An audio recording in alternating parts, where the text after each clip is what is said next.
Abdurrahman Wahid, born Abdurrahman ad-Dakhil ahb-doo-RAH-mahn Wahid, the 7th of September 1940 to 30 December 2009, colloquially known as Gus Dur, was an Indonesian Muslim religious and political leader who served as the President of Indonesia from 1999 to 2001. The longtime president of the Nahdlatul Ulama and the founder of the National Awakening Party, Wahid was the first elected president of Indonesia after the resignation of Suharto in 1998. His popular nickname Katak Gus Dur is derived from Katak, meaning frog, Gus, a common honorific for a son of kyai, from short form of bagus, and Dur, short form of his name, Abdurrahman.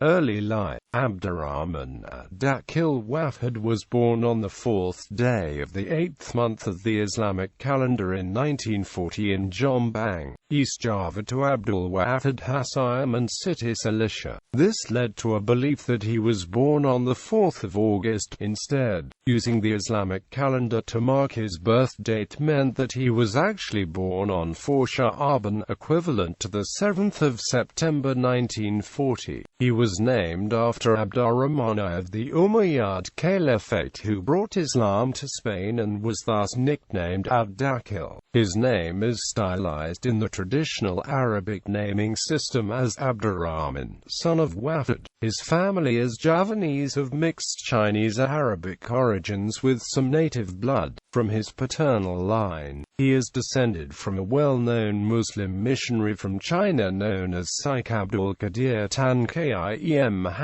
who was a disciple of Sunan Ampel Denta, one of the 9 wali who became one of the first Islamic kings on Java who Islamicized Java in the 15th–16th centuries. He was the oldest of his 5 siblings, and was born into a very prestigious family in the East Java Muslim community. His paternal grandfather, Hasim Asyari, was the founder of Nahdlatul Ulama, while his maternal grandfather, Bisri Shuri, was the first Muslim educator to introduce classes for women. Wahid's father, Wahid Hasim, was involved in the nationalist movement and would go on to be Indonesia's first Minister of Religious Affairs. In 1944, Wahid moved from Jombang to Jakarta, where his father was involved with the Consultative Council of Indonesian Muslims, an organization established by the Imperial Japanese Army which occupied Indonesia at the time. After the Indonesian Declaration of Independence on the 17th of August 1945, Wahid moved back to Jombang and remained there during the fight for independence from the Netherlands during the Indonesian National Revolution. At the end of the war in 1949, Wahid moved to Jakarta as his father had been appointed Minister of Religious Affairs. He was educated in Jakarta, going to Kris Primary School before moving to Matraman Perwari Primary School. Wahid was also encouraged to read non-Muslim books, magazines, and newspapers by his father to further broaden his horizons. He stayed in Jakarta with his family even after his father's removal as Minister of Religious Affairs in 1952.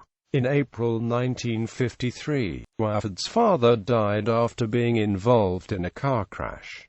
In 1954, Wahid began junior high school. That year, he failed to graduate to the next year and was forced to repeat. His mother then made the decision to send him to Yogyakarta to continue his education. In 1957, after graduating from junior high school, he moved to Magelang to begin Muslim education at Tegal Rayo Pesantren. He completed the Pesantren course in 2 years instead of the usual 4. In 1959, he moved back to Jombang to Pesantren Tambak Beras. There, while continuing his own education, Wahid also received his first job as a teacher and later on as headmaster of a madrasa affiliated with the Pesantren. Wahid also found employment as a journalist for magazines such as Horizon and Majalah Budaya. overseas education. In 1963, Wahid received a scholarship from the Ministry of Religious Affairs to study at Al-Azhar University in Cairo, Egypt. He left for Egypt in November 1963.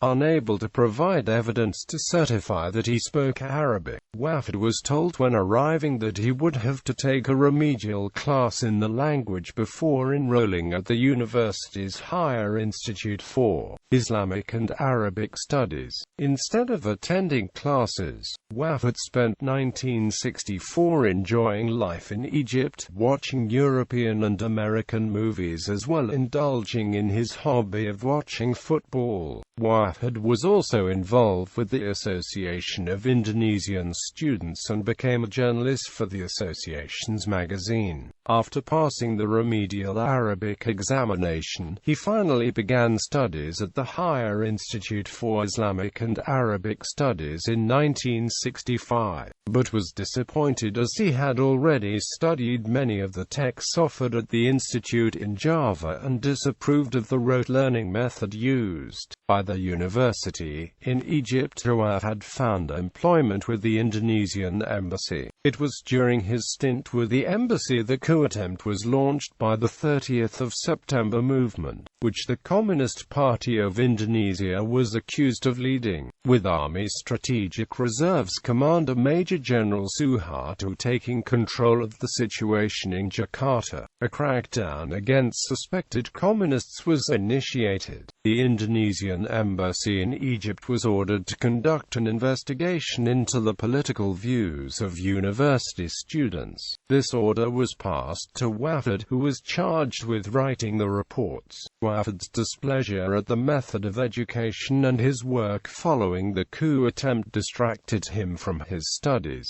He sought and received another scholarship at the University of Baghdad and moved to Iraq. Wahid continued his involvement with the Association of Indonesian Students as well as with writing journalistic pieces to be read in Indonesia. After completing his education at the University of Baghdad in 1970, Wahid went to the Netherlands to continue his education. He wanted to attend Leiden University but was disappointed as there was little recognition for the studies that he had undertaken at the University of Baghdad. For the Netherlands, he went to Germany and France before returning to Indonesia in 1971. Early career. Wahid returned to Jakarta expecting that in a year's time, he would be abroad again to study at McGill University in Canada. He kept himself busy by joining the Institute for Economic and Social Research, Education and Information, an organization which consisted of intellectuals with progressive Muslims and social democratic views. LP3ES established the magazine Prisma and Wahid became one of the main contributors to the magazine. Whilst working as a contributor for LP3ES, he also conducted tours to pesantren and madrasah across Java. It was a time when pesantren were desperate to gain state funding by adopting state-endorsed curricula, and Wahid was concerned that the values of the pesantren were being damaged because of this change. He was also concerned with the poverty of the pesantren which he saw during his tours, at the same time as it was encouraging pesantren to adopt state-endorsed curricula. The government was also encouraging pesantren as agents for change and to help assist the government in the economic development of Indonesia. It was at this time that Wahid finally decided to drop plans for overseas studies in favor of promoting the development of the pesantren. Wahid continued his career as a journalist, writing for the magazine Tempo and Kompas, a leading Indonesian newspaper. His articles were well received, and he began to develop a reputation as a social commentator. Wahid's popularity was such that at this time he was invited to give lectures and seminars, obliging him to travel back and forth between Jakarta Jakarta and Jombang, where he now lived with his family. Despite having a successful career up to that point, Wahid still found it hard to make ends meet, and he worked to earn extra income by selling peanuts and delivering ice to be used for his wife's linen business. In 1974, he found extra employment in Jombang as a Muslim legal studies teacher at Pesantren Tambak Beras and soon developed a good reputation. A year later, Wahid added to his workload as a teacher of Kitab al-Hikam, a classical text of Sufism. In 1977, Wahid joined the Hasan Basri University as Dean of the Faculty of Islamic Beliefs and Practices. Again, he excelled in his job, and the university wanted him to teach extra subjects such as pedagogy, sharia, and missiology. However, his excellence caused some resentment from within the ranks of university, and he was blocked from teaching the subjects. Whilst undertaking all these ventures, he also regularly delivered speeches during Ramadan to the Muslim community in Jombang. Leader of Nahdlatul Ulama, early involvement with Wahid's family background meant that sooner or later he would be asked to play an active role in the running of Nahdlatul Ulama. This ran contrary to Wahid's aspirations of becoming a public intellectual, and he had twice rejected offers to join the new Religious Advisory Council. Nevertheless, Wahid finally chose to join the council when his own grandfather Bisri Shuri gave him the third offer. In taking this job, Wahid also made the decision to move from Jombang to Jakarta and to permanently reside there. As a member of the Religious Advisory Council, Wahid envisioned himself as a reformer of At this time, Wahid also had his first political experience. In the lead-up to the 1982 legislative elections, Wahid campaigned for the United Development Party, an Islamist party which was formed as a result of a merger of four Islamist parties including Wahid recalled that the government actively disrupted PPP's campaigns by arresting people like himself. However, Wahid was always able to secure his release, having developed connections in high places with the likes of General Beni Mardani. Reforming by this time, many viewed the as a stagnant organization. After careful discussion, the Religious Advisory Council finally formed a team of 7 to tackle the issues of reform and to help revitalize the For some members of the reform in the organization involved a change of leadership. On the 2nd of May 1982, a group of high-ranking officials met with chairman Idham Chalid and asked for his resignation. Idham, who had guided the in the transition from Sukarno to Suharto, resisted at first but bowed down to pressure. On the 6th of May 1982, Wahid heard of Idham's decision to resign and approached him saying that the demands being made for him to resign were unconstitutional. With urging from Wahid, Idham withdrew his resignation, and Wahid, together with the team of 7, was able to negotiate a compromise between Idham and those who had asked for his resignation. In 1983, Suharto was re-elected to a 4th term as president by the People's Consultative Assembly and began taking steps to establish the Pancasila state ideology as the sole basis for all organizations. From June 1983 to October 1983, Wahid was part of a team which was commissioned to prepare the news response to this issue. Wahid consulted texts such as the Quran and Sunnah for justification and finally, in October 1983, concluded that the new should accept Pancasila as its ideology. To further revitalize the new, Wahid was also successful in securing its withdrawal from PPP and party politics to allow it focus on social matters instead of hampering itself by being involved in politics. election to chairmanship and first term as chairman. Wahid's reforms had made him extremely popular within the ranks of NU. By the time of the 1984 National Congress, many began to state their intentions to nominate Wahid as the new chairman of NU. Wahid accepted the nomination, provided that he had the power to choose who would be on his leadership team. Wahid was elected as the new chairman of NU during the National Congress.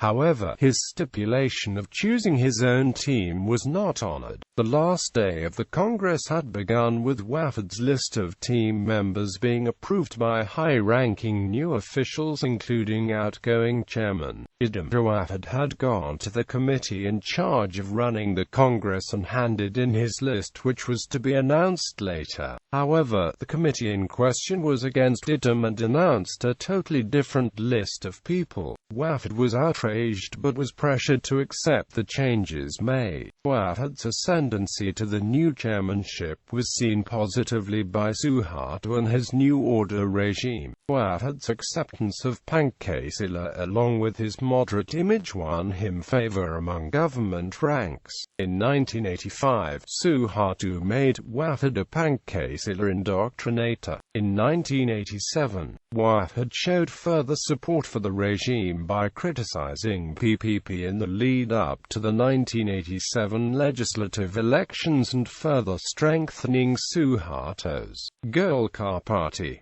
His reward came in the form of a membership of the MPR. Although he was viewed with favor by the regime, Wahid criticized the government over the Kadang Dam project that was funded by the World Bank. Although this somewhat soured the cordial relationships that Wahid had with the government, Suharto was still keen on getting political support from NU. During his first term as chairman of NU, Wahid focused on reform of the peasantry education system and was successful in increasing the quality of peasantry education system so that it can match up with secular schools. In 1987, Wahid also set up study groups in Probolinggo, East Java to provide a forum for like-minded individuals within NU to discuss and provide interpretations to Muslim texts. Critics accused Wahid of wishing to replace the Arabic Muslim greeting of Assalamu alaikum with the secular greeting of Selamat pagi, which means good morning in Indonesian.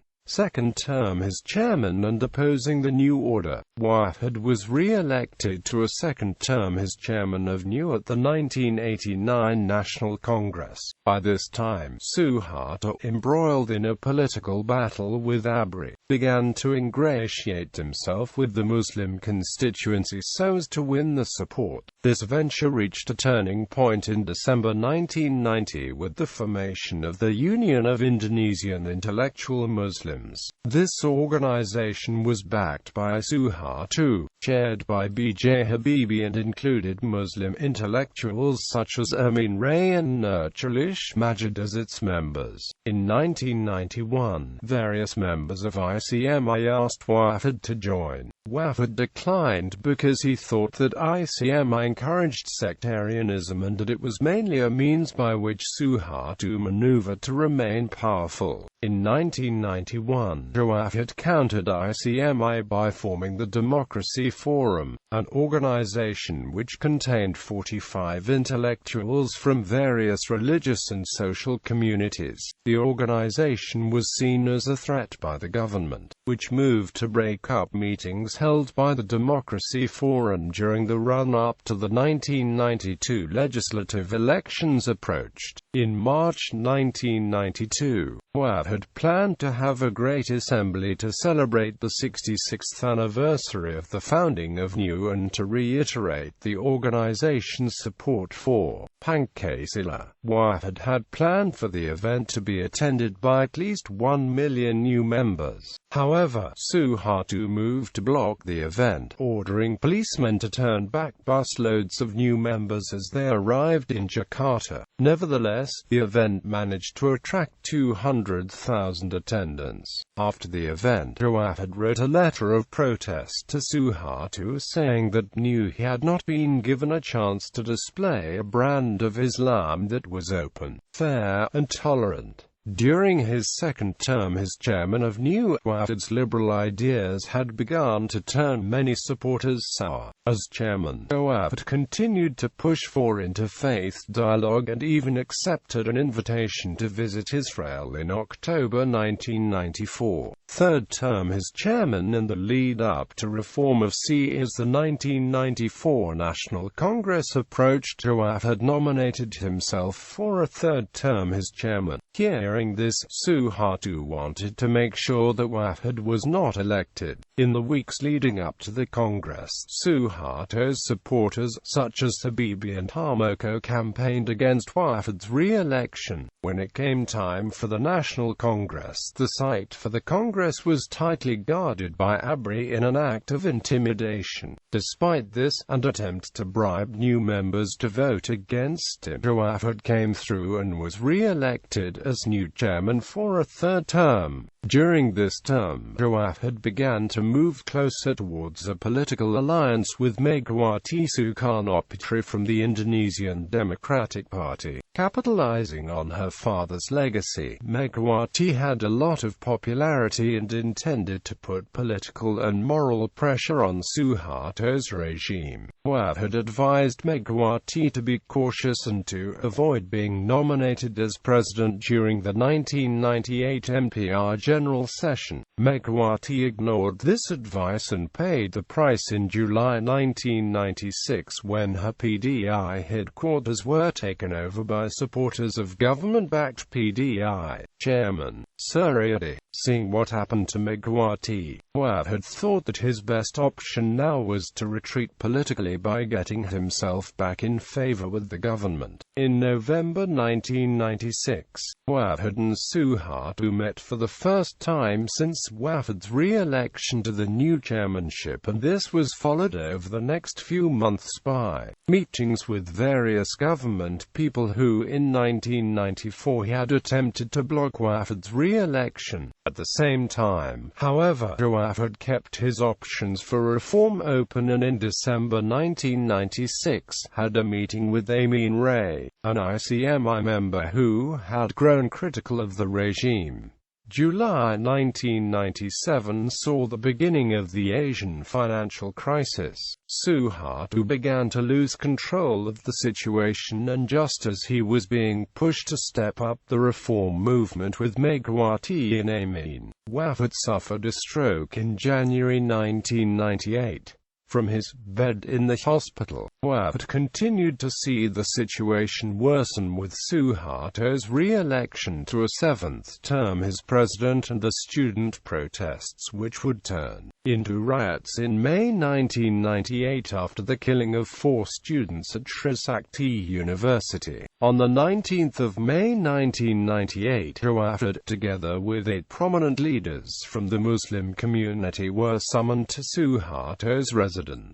Suharto presented the concept of a reform committee which he had begun to propose at the time. All 9 rejected Suharto's offer to join the reform committee. Wahid had maintained a more moderate stance with Suharto and called on the protesting to stop to see if Suharto was going to implement his promise. This displeased Amin, who was the most vocal out of Suharto's opposition at this time. Nevertheless, there was no stopping Suharto's fall, and on the 21st of May 1998, he announced his resignation. Vice President Habibie now ascended to the presidency. Reform C. Formation of PKB and the signature statement. One of the immediate effects of Suharto's fall was the formation of new political parties. Under Suharto's regime, political parties had been limited to just 3: Golkar, PPP, and PDI. Now with his fall, new political parties were formed, the most prominent of which were Amin's National Mandate Party and Megawati's Indonesian Democratic Party struggle. In June 1998, many from within the new community began pressuring Wahid to form a new political party. Wahid did not warm up to the idea immediately, thinking that this would result in a political party which only catered to one religion. He was also unwilling to overrule his own decision to take New out of politics.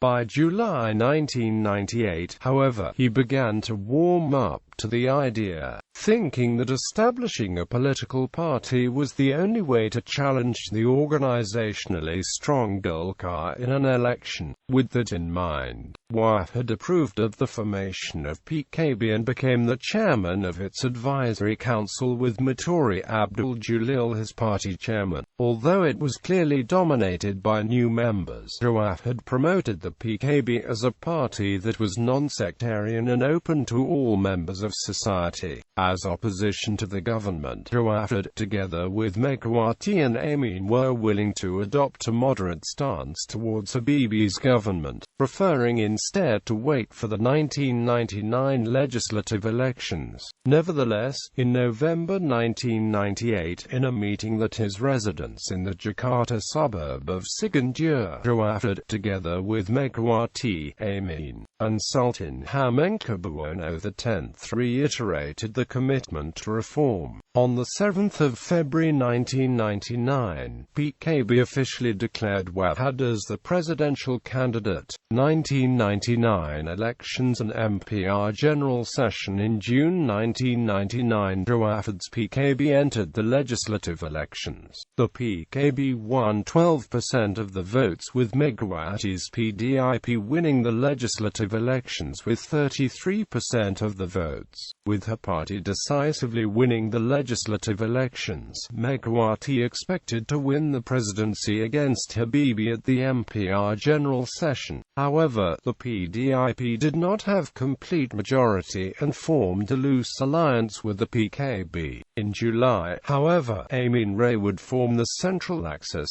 a coalition of Muslim parties. The Central Axis then began to consider nominating Wahid as a third candidate in the presidential race, and the PKB's commitment towards PDIP began to waver. In October 1999, the MPR convened and Wahid threw his support behind Amin, who was elected as the chairman of the MPR. On the 7th of October 1999, Amin and the Central Axis, who now had the PKB on the side, officially nominated Wahid as a presidential candidate. On the 19th of October 1999, the MPR rejected Habibie's accountability speech and Habibie withdrew from the presidential race. In the hours that followed, Akbar Tanjung, chairman of Golkar and head of the People's Representative Council, made it clear that Golkar would support Wahid in his bid for the presidency. On the 20th of October 1999, the MPR convened and began voting for a new president. Wahid was elected as Indonesia's fourth president with 373 votes to Megawati's 313 votes. Displeased that the candidate had not won the presidency, Megawati's supporters began to riot. Wahid realized that for this to stop, Megawati had to be elected as vice president. After convincing General Wiranto not to contest vice presidential elections and getting the PKB to support Megawati, Wahid persuaded the demoralized Megawati to stand. On the 21st of October 1999, Megawati defeated the PPP's Hamzah Hasan, was elected to be vice president.